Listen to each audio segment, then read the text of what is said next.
Welcome back to Reiter and Sons. It's a podcast with two brothers just shooting the breeze on video and audio where you can hear it. Welcome to today's episode. Following the theme from last week, Leo is going to bring a topic to the table today, and I don't exactly know what it is. Hopefully it's something I have any kind of opinion on. Otherwise, this is going to be a short episode. What you got, Leo? So today we're going to talk about antiquity. And I don't mean our childhood, just for the benefit of our audience. I'm talking about That's prehistory. Yeah. So let's say antiquity. But no, I there's a really interesting story from antiquity that I'm a huge fan of, and it has to do with Alexander the Great, which I admire as a historical figure. Um, and not for his ethics or or goodness or anything, just because he's pretty interesting to read about. But any case, the story is about the Gordian Knot, and I'm not going to get into a lot of detail as to what that is because you can look it up. But basically, let's just say it this way: there was this knot that was tied around something, and the oracle prophesied that whoever untied the knot would become king of Asia. And Alexander rolls up to the knot, and of course, he's not going to have not ever being king of Asia because he eventually became king of Asia. So he couldn't untie the knot, so he takes a sword out and cuts it. And basically that's the story. And of course, he did eventually become king of Asia, not the whole continent, but the continent as the kind of that part of the world recognized it as. And the rest is, as they say, is literally history. So in case that was a little hard to follow, it's really a story about pragmatism. Some people look at it as thinking outside the box. I think that's fair to position it that way. I look at it also as just being pragmatic and solving problems. So maybe not in the most elegant way possible, but certainly in an effective way. So Okay.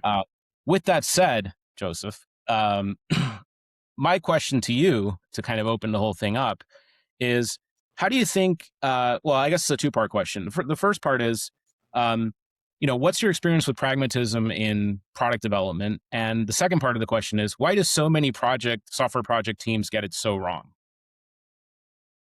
Okay. Yep. So for me, pragmatism is pretty straightforward, as it should be. Um, Bad, honestly, bad jokes are just rolling today, aren't they? Yeah. yes, thank you very much.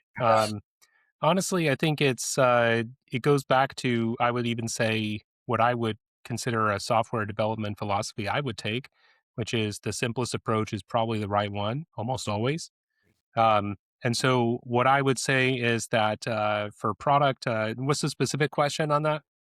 Well, I guess, what the second part of the question is really, I think you answered the first part. The second part is why do so many software project teams get it so wrong, right? Oh, that's easy. We love tooling. Yeah. Engineers love tools. If you Yeah. can automate something that you're going to do once, you will spend hundreds of hours automating it. You'll spend hours futzing with it to try to make it work. And you will lose sight of the actual thing you're trying to accomplish. I think, we're seeing definitely a world where that is roaring back, let's say. Uh-huh. But, from my perspective, I've did web dev back in the day before I did product. So this was in web dev timeframes, prehistoric times. Um, so what I saw when I kind of got back into it and started to see how people were building things was completely fascinating. The amount of tooling that went around publishing a web page was just shocking. And the funniest and cruelest joke of it all is at the end of the day, it still produces the exact same artifacts on a server. It's not like, oh, the web is completely different now, and it just, it's more like software running in a browser, like WebAssembly or something. No, it's still HTML, CSS, and JavaScript. Hmm. We just have a ton of tooling around compiling things because then it sounds cool because it's a tool, and it does all kinds of interesting error checking for you with TypeScript and things like that into plain JavaScript, CSS, and HTML. Yeah. So I will say that it seems to be the path of of all software developers is to create endless amounts of tooling, and then Mhm. maintain tooling, and then hopefully create your own project where you can sell tooling. I'm not saying that's everyone's path, but it seems to be what everyone's dream come true is. Well, or at least fork off some open source project and make your own, because yours is probably a better idea. Yes, of course.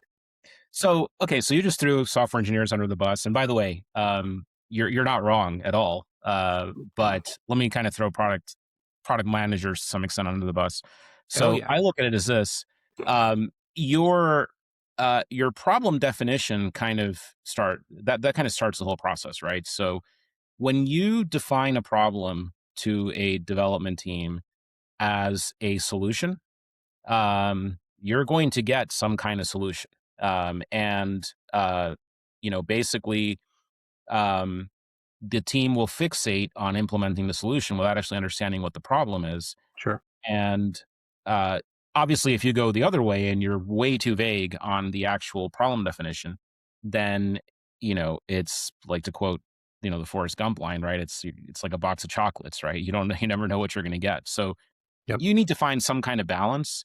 Um, but I think so I think for me, the pragmatism starts with the definition of the problem you're trying to solve, with and we actually talked about this a little bit, I think last week, um, with the understanding that the problem needs to be solved in reality, not in some kind of abstract space.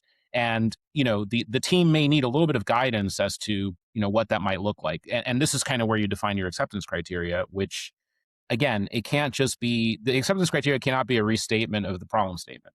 It can't be like, well, I need to solve, this problem, and my acceptance criteria is, if it solves this problem, then I'll accept it. Well, again, you're sure. going to get what you're going to get, right?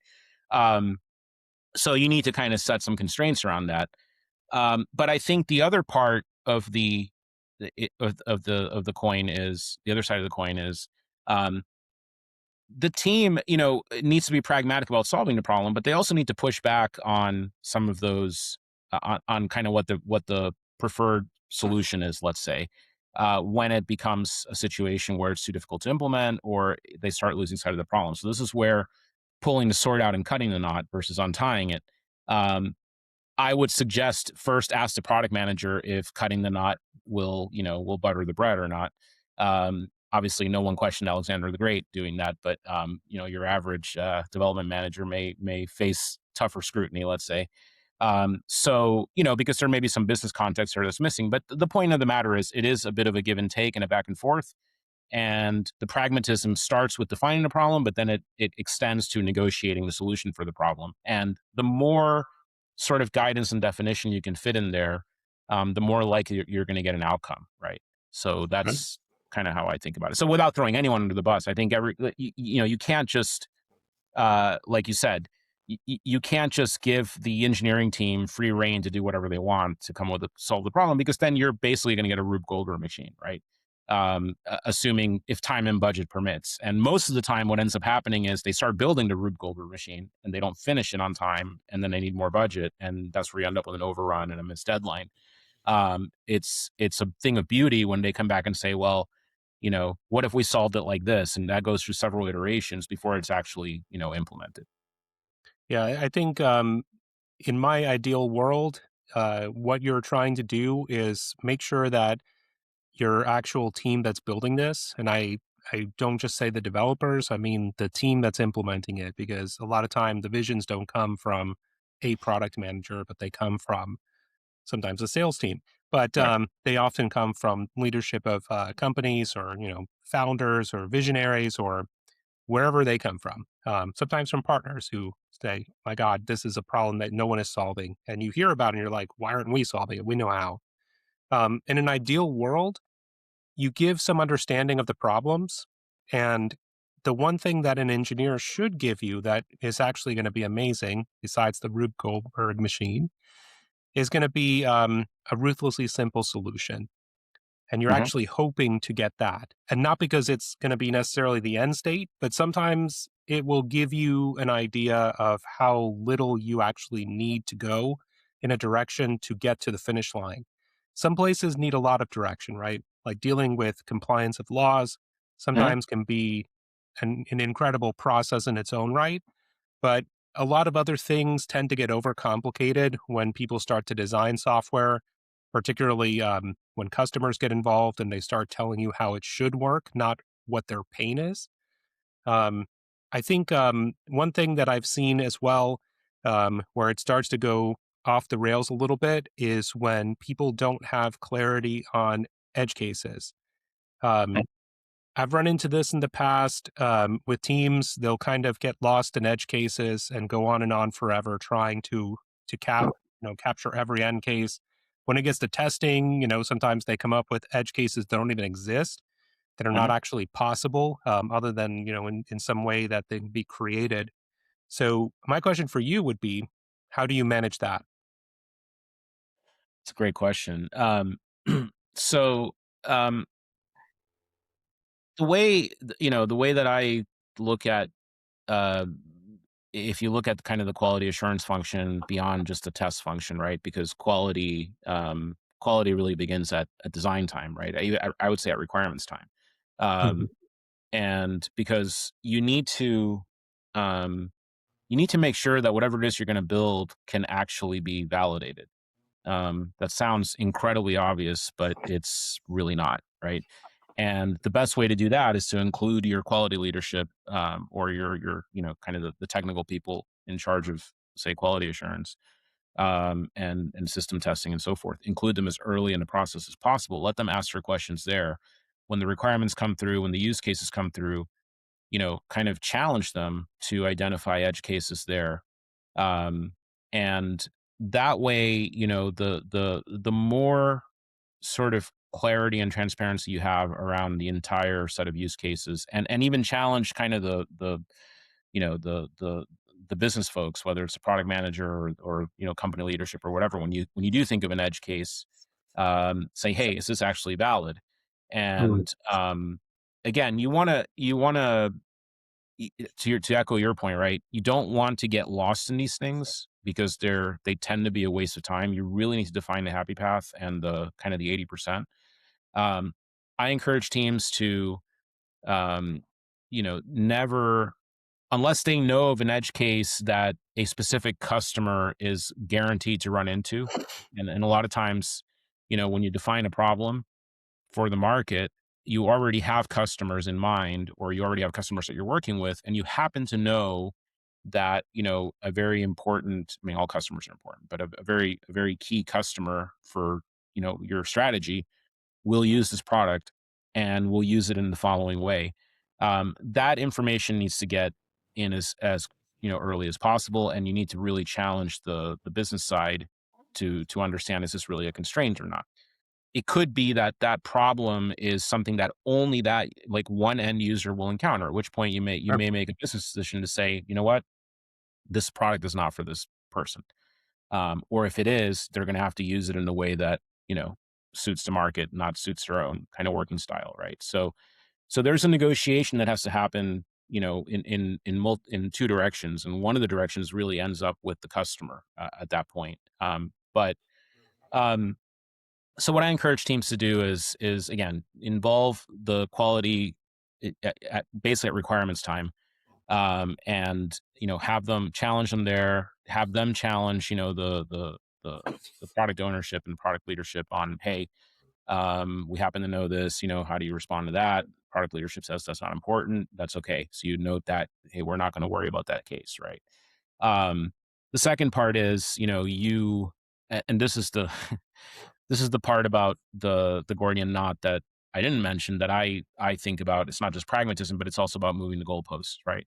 In the sense that releasing working product with known issues, or with a, let's say, a very sort of narrow, um, happy path for how to solve the problem. Um, I believe there's business value there, especially plotted against time, because Right. you don't have infinite amount of time. You just need to be very clear about what those known issues are, and what that, what the how much you constrain the actual outcome. So I encourage, test teams to keep that in mind as well. If they find the edge cases, please document them. Please, bring them forward. But and in some cases, if they're pervasive enough of an edge case, if it could happen to more than one user, let's say, yeah, at whatever scale makes sense for your product, then they need to go down as a known issue, right? But do not throw the product back saying, hey, this doesn't work because the following case fails. It's it's a blocker if something doesn't work that affects the actual, end user's ability to use this product. But you need to be careful that it's not like, the the one out of a million users you're going to have, that one user not being able to achieve something, no matter how loud that user is, um, means that the product is blocked from being released, right? That's a business decision. And in almost every case, my guidance is going to be no. It's a known issue. We'll get that next time, we're going forward. And I would piggyback off of that and say there is incredible value in actually learning, right? Hmm. Because there's, and particularly in new markets or products that have never, you don't have experience as a company or are new to the market and no one exactly knows what's going there, right? The reality is always you know what you don't know, but you cannot know what you don't know. Hmm. Um, so that third category is it's the strength of doing some of these things that people call MVP. And what Right. they call MVP is almost always get a product out the door fast. But Sure. what it should actually mean is you're actually testing the viability of a product. Hmm. It's an experiment because, there's all kinds of viability checkpoints that you're going to run into. One is, can you build it? Two is, will customers buy it? Three, does it really solve problems? And so Hmm. on, right? But then there's all of the things that you don't know. And everything that delays your learning is a trade off. So, when I see edge cases as defects, I like to push back personally because, there should be a thought process behind this. So what? So this thing could happen. What happens if it happens? Keep walking down that path with me. Right. Yes, it is not expected. What happens? Okay, this will happen. Okay, cool. What is the impact of that? Right. Something freezes up, a log, something email is not sent, a notification, whatever it is. So this is where you start to get into this is a possible edge case. We don't know if it actually can happen. So we can do a couple of things. We can control it. We can try to build around it and maybe put too many limitations into our product. Or we can try to actually measure to see if it's a real thing. And if it's a real thing, we may even just have a plan. Like if this ever happens, this is how we would deal with it. So we're not like completely upside down. If this happens with a real customer in production, we have a plan, but that's about where it goes. And you say, if this is happening regularly, then we're going to drop what we're doing and address it. And it is what it is. It's not an edge case at that point. Hmm. But I think that conversation has to happen because a lot of times, and I'm not trying to throw quality under the bus. I think the teams that typically are building products, particularly I've worked mostly in corporate world. I know you've worked mostly in startup world. In corporate world, the teams building the products are typically very far removed from the users. Right. They are often their world. They are building the product and that's what they're doing. Very rarely interfacing with customers. I've had the privilege of directly interfacing with customers on almost every product I've done, probably with the exception of like e-commerce, where it's just a Hmm. little bit harder to directly interface with customers. You're trying to gather information and learn as quickly as you can.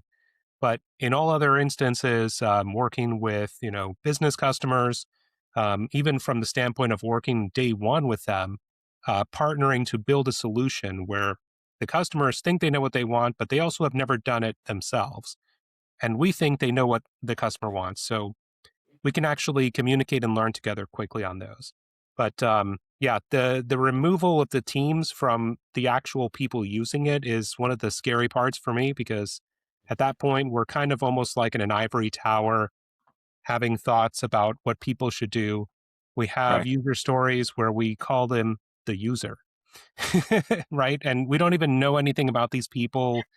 In agility, there's always been this attempt to create personas and try to understand, Sure. but the reality is, if you actually show this to real people who use it or watch them work, watch them try to understand and not try to guide them, try to learn, talk through your thought process, you're going to learn things that you didn't think you would learn, and you're going to assume a lot less the next time.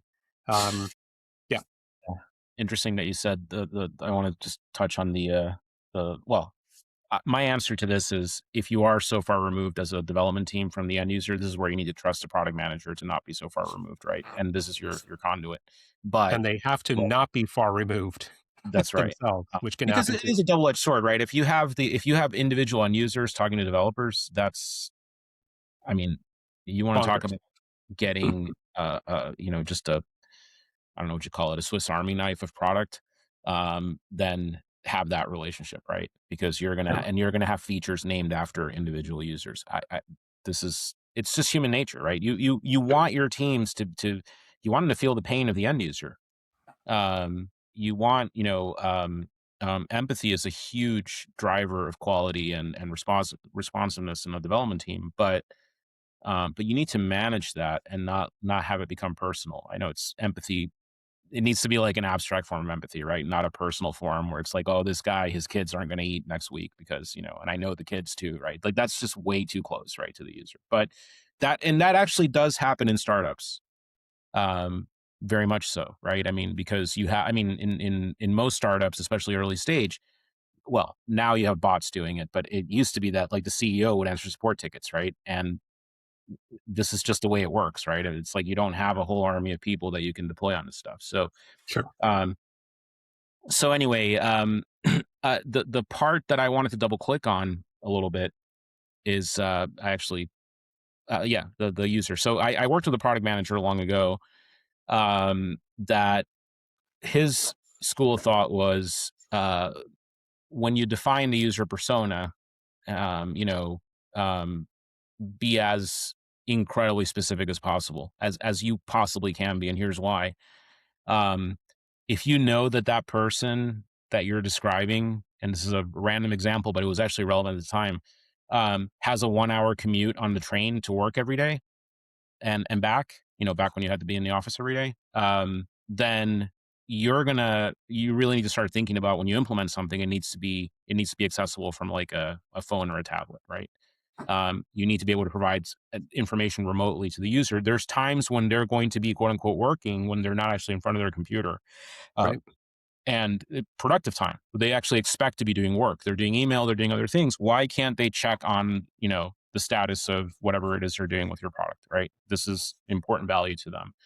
Um, so, again, you need to find that balance of like being way too personal. Like you don't need to know that that person has two kids who play soccer. Like that's just not, it doesn't need, necessarily need to be that unless you're building a medical app or something for a family, maybe that's relevant. But to whatever point makes sense, and that helps guide that actually uncovers some of the edge cases, for you automatically. So, in that case, not being able to access something over like a 4G or 5G network is not an edge case. That's a blocker, right? Because Right. that person's going to be in a situation where they're going to be using that, a non sort of, reliable high speed network, or fixed high speed network, I should say. Um, so that's really interesting, kind of how you find that balance. And, maybe talk a little bit about how you like what your mix of kind of user attributes are when you describe a persona. Yeah. For me, you'll hear about jobs to be done. This is the probably most important one, I would say. So trying to understand what exactly what you're providing is pain relief to a customer. Mhm. What exactly is the pain? What is the alternative to this, right? They're currently doing something or they're have no visibility into something and are completely terrified that they're missing something. Um, Trying to understand that is incredibly important. As you grow a product, that changes a little bit because now you've created work for them to do, Mhm. which is it's an interesting concept, right?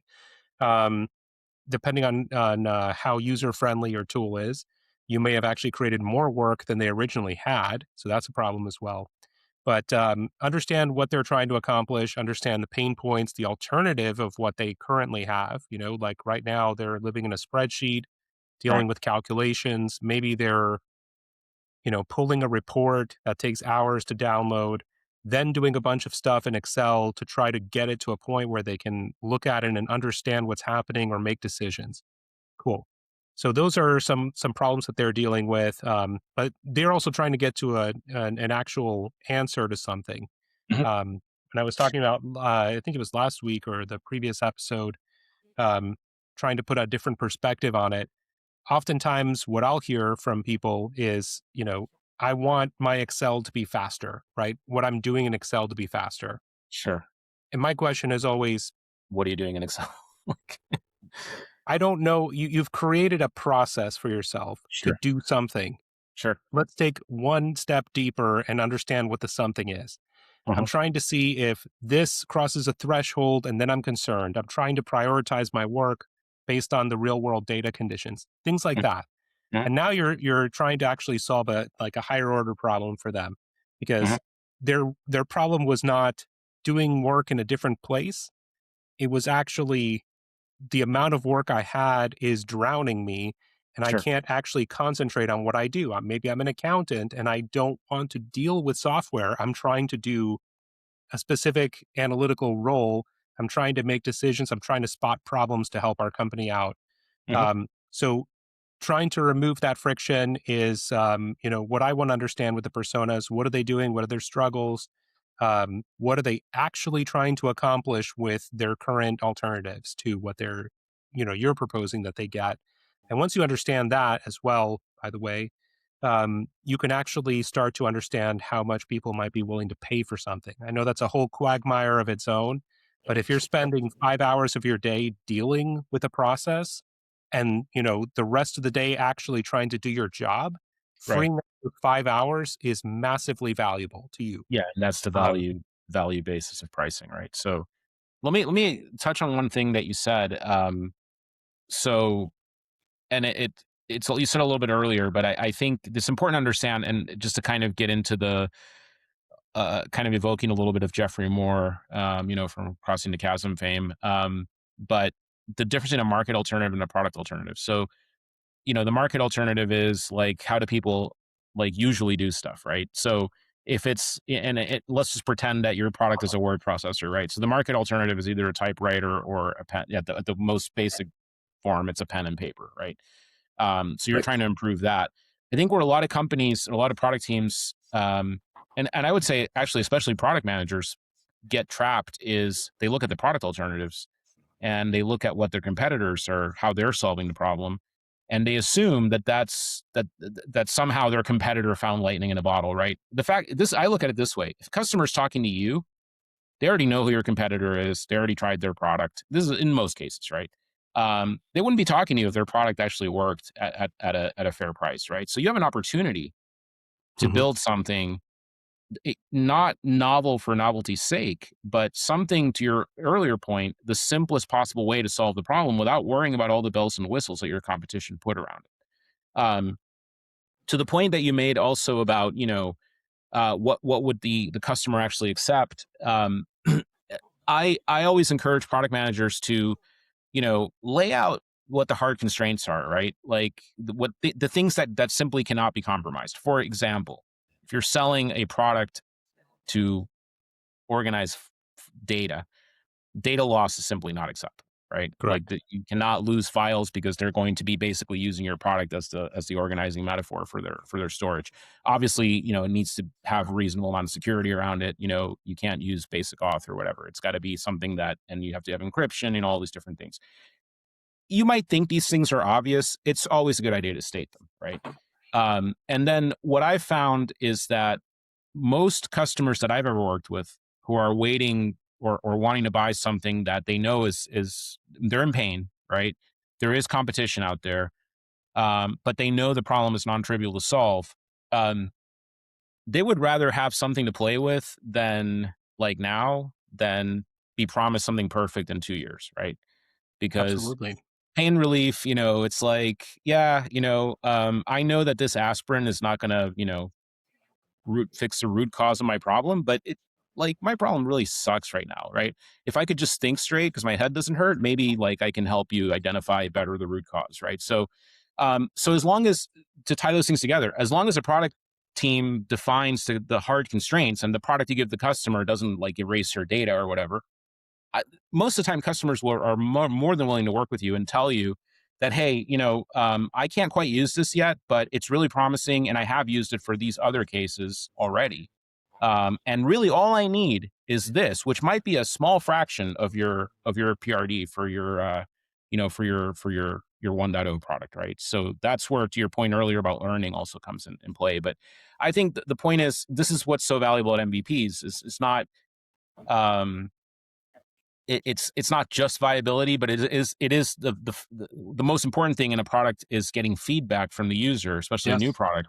And the MVP is the fastest path to get feedback from a customer, right? So just try to define what the the things you cannot do are in kind of that definition.